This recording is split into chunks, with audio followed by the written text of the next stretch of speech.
Hey, Nitsu. Nit. I'm sorry. Nikusa. Sorry. Hello. Hi. Just sent out the link to everybody, so. Now the stream can begin. How's it going?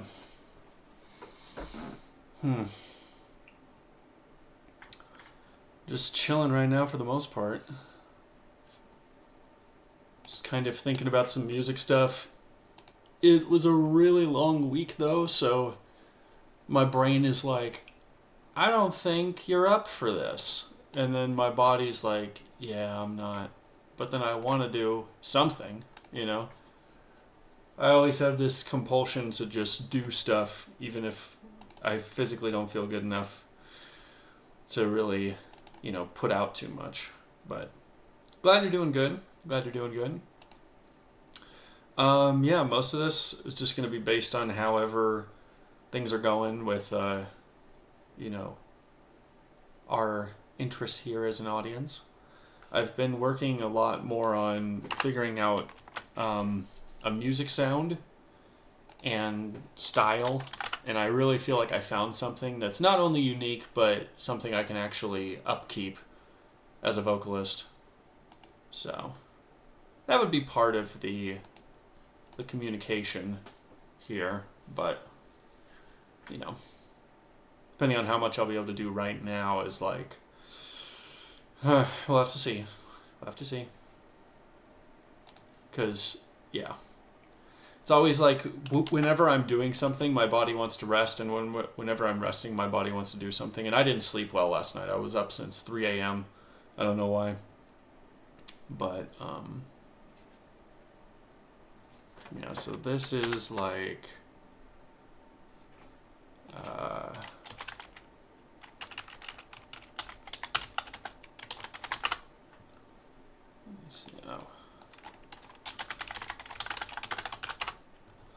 like even right now I'm working on sort of writing a sort of documenting my process with this music stuff.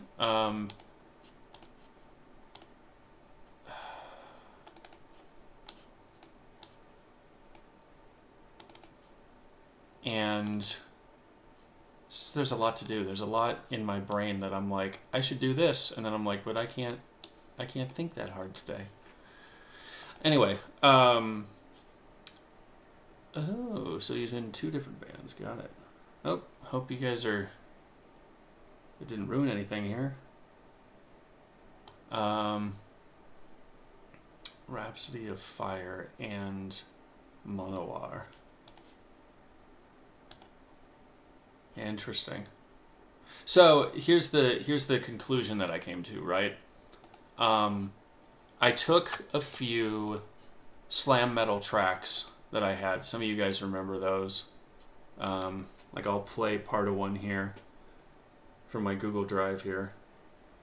As soon as it decides to play. Come on.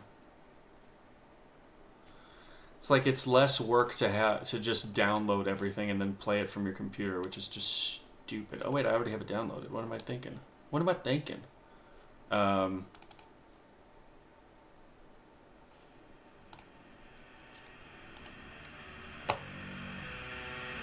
So I just basically turned down the tempo.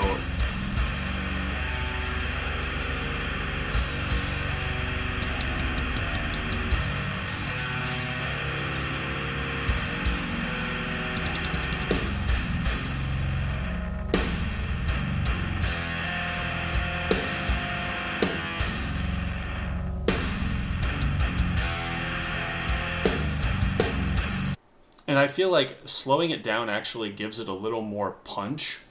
You kind of have to listen to the chord progressions on the guitar a little more. Oh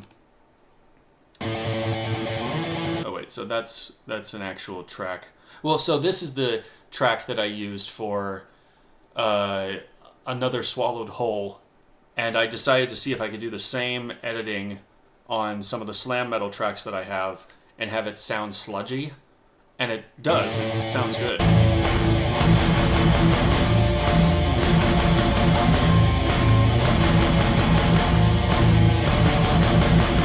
So like that.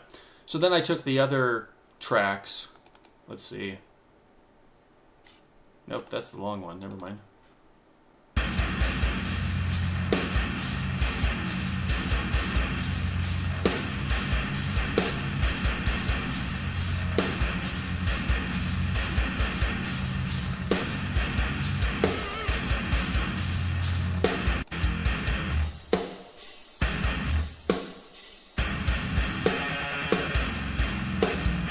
So in slowing everything down, it feels like there's a lot you can work with. At least when I was fiddling with this, and it has some solid similarities.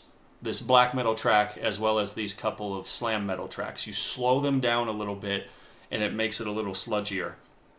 And at least for me, I don't feel like any of it's been too sludgy, that it just sounds like, just the brown note or whatever.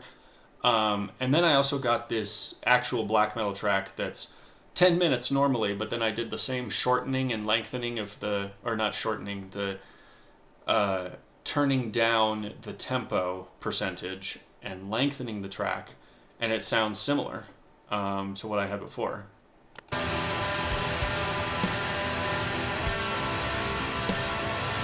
So same slow stuff.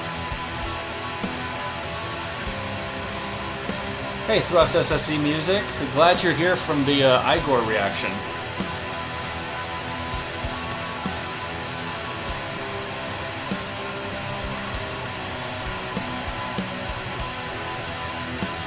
So it just kind of all has this very gritty flow to it, which I like. I like that kind of stuff. And I think from a vocal standpoint, there's a lot you can do with it. You're not restricted by, any particular timing. It's slow enough that you can just kind of carry on. It is going to be a little bit of work that this is like a 12-minute track. I'm not saying I'm going to be singing over the whole thing. Obviously not. But it's at least a place for me to start. Because I was looking at that, right? Okay, we're trying to make all these different styles sound similar, right? Sludge metal, black metal, slam metal, that kind of thing. It kind of turns into sludge metal. If I were to define the style, it would kind of be like a sludge black metal style. Sludge just takes slam and makes it slower. Black metal's typically slower. It normally operates out of, this rawness, right? So that also means there's less work I would have to do to have someone else record my mix my vocals, right? But then I was thinking about it, like, okay, well, what can you do with this? You're not, there's a lot of bands like Candlelit Mass and a few other bands like that where the singer is able to sing really high. He has like a tenor voice, right? So he contrasts the slowness and the chugginess of the rest of the instrumental with his high, clean vocals. But then I was also thinking, and I've listened to bands like, there's Chat Pile. I'm actually just going to go in my watch history here because I have a few bands out there saved. Let me see. Oh my gosh. I actually don't have them saved. I thought I did. God darn it. But there's bands that can sing over the really grungy stuff, right? And you can go really high with it. But then there's also bands out there that kind of do almost spoken word over some of their songs. They might kind of rap. You get noise bands like Death Grips and Human Pancake and a few bands like that, right? So I was thinking about it like, well, what if for these tracks I sing, but then sort of like Christopher Lee, who played Saruman in Lord of the Rings, right? He was a vocalist actually in a symphonic metal band. So there's a lot of symphonic metal bands that have a very like honest and honest, like just very open tone and very, vibrant sounding voice. And I thought, okay, what if I did that for the choruses? I just sung really nice as I could, tried to make it sound very atmospheric and stuff. There's a lot of black metal bands that just kind of keep the singing way kind of distant. It almost sounds like a synth. You almost can't even really hear the words, but it just kind of adds a little bit of da da da da da, in the background or whatever. So I thought, what if I do that? And then I could kind of rap, quote unquote, the verses. One of the biggest things that upset me with a lot of rap later on is, especially if I'm trying to do storytelling, especially if I have a concept album, there's a lot that I want to say, and that's a lot to memorize, that's a lot to recall, and especially when you get different flow changes and that kind of thing, I felt like that was unsubstantial after a while. Plus, I realized how tired I got of concept albums. I love the idea, and it feels very fresh to make a character and then write a concept album based on them. So then you have this physical thing to go along with the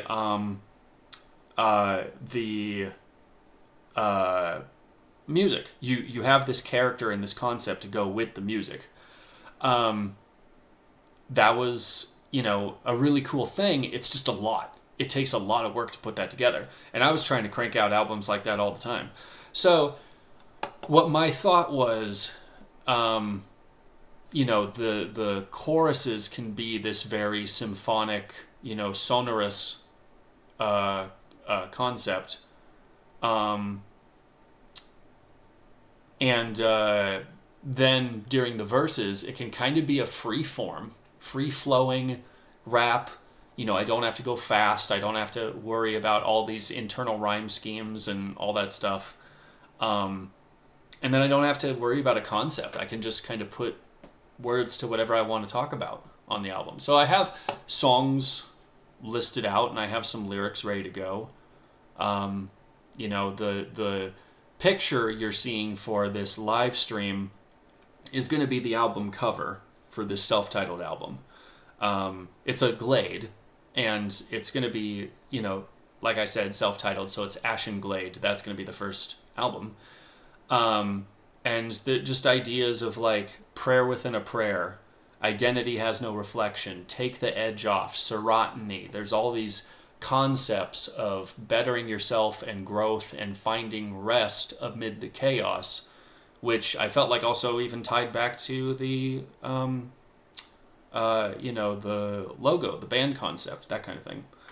So that's kind of what I was looking at. I had ambition today to write some more lyrics and even try and record something, but I think what I should probably do, even though I like the idea of raw vocals, I would rather wait and actually get that microphone back in order and then work on it from there. Because if I'm going to be the guy mixing everything, I want to at least know that the vocals are recorded as well as possible. So then if I can fiddle with it in the recording to make it sound a little bit edgier or a little bit more raw, then I can do that. Because you can always go back to the relaxed vocals. It's just, when you're doing the, when you're doing it the other way around, recording something on a Logitech webcam, there's not much that you can do to make it sound good if you want it to sound a little different. So that's my plan on that. Yeah. Really, that's most of what I have to tell you guys. And yeah, for the most part, I did have ambition to do more. I'll probably do a couple more reaction videos. I'm just going to kind of take it easy today. I need to just give myself that, make myself relax and not just constantly think of how to do stuff, because all that does, at least for me, is just gets me worn down, and then I'm not really resting. I'm just kind of pushing myself into the ground further, and that's not helpful. But anyway, it was just kind of a short little stream I wanted to do with you guys, just kind of explain some stuff. And I hope you guys are having a good weekend. Yeah, have fun, be safe, and yeah, I will see you guys in the next video. So.